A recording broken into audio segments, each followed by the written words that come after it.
क़ौमी असेंबली जो इजलास अॼु सुबुह 11 वॻे शुरू थींदो। इजलास में बजट ते बहस जारी रहंदो। पीपल्स पार्टी चेयरमैन बिलावल भुट्टो ज़रदारी बजट ते बहस में हिस्सो वठंदो।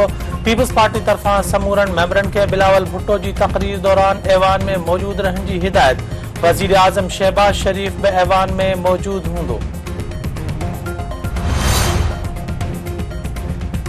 सुप्रीम कोर्ट में सुन्नी इतिहाद काउंसिल जी मखसूस सीटुनि बाबति केस जी ॿुधणी अॼु थींदी। चीफ जस्टिस क़ाज़ी फ़ाइज़ ईसा जी सरबराही में फुल कोर्ट रेफरेंस ॿुधणी कंदो। इलेक्शन कमीशन पंहिंजो जवाब जमा कराए छॾियो आहे। अदालत 24 ऐं 25 जून ते दलील ॿुधी। हुकूमती पीपल्स पार्टी जी ॻाल्हियुनि में वॾी अॻबराई। हुकूमत पीपल्स पार्टी जा समूरा मुतालबा मंज़ूर करे वरिता। नदीम अफ़ज़ल चंद जो चवणु आहे त हुकूमत सां काफ़ी हद ताईं ॻाल्हियूं थी चुकियूं आहिनि।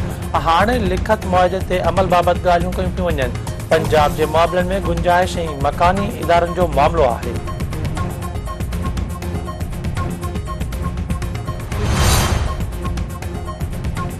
सक्कर बैराज जो लुड़ीवियल गेट नंबर 47 हथ अचण खां पोइ मरम्मती कम तेज़। आपाशी वारे सूबाई वज़ीर जाम खान शोरो तरफ़ां सक्कर बैराज जे गेटनि खे नुक़सान बाबति जांच लाइ कमेटी जोड़े छॾी।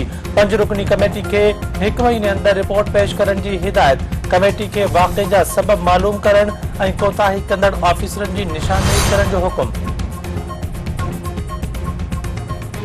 लाड़कानो पुलिस पारां केटी मुमताज थाने जी हद मां 2 मुखबिन खे बाज़ियाब कराइण जी दावा। पुलिस जो चवणु आहे त मोटन कलोड़ो ऐं आशिक कलोड़े खे मुक़ाबले बाद हिफ़ाज़त सां बाज़ियाब कराए 1 जवाबदार खे गिरफ़्तार कयो आहे। गिरफ़्तार जवाबदार तालिब जतोई खां पुछा ॻाछा जारी आहे। इंग्लैंड जी टीम T20 वर्ल्ड कप जे सेमीफाइनल में पहुची वई। सुपर 8 मरहले में इंग्लिश टीम अमरीका खे 10 विकेटनि तां शिकस्त ॾेई छॾी। बटलर 38 बॉलनि ते 83 रन उठाए नुमाया रहियो। इंग्लैंड जे बॉलर क्रिस जॉर्डन जी हैट्रिक।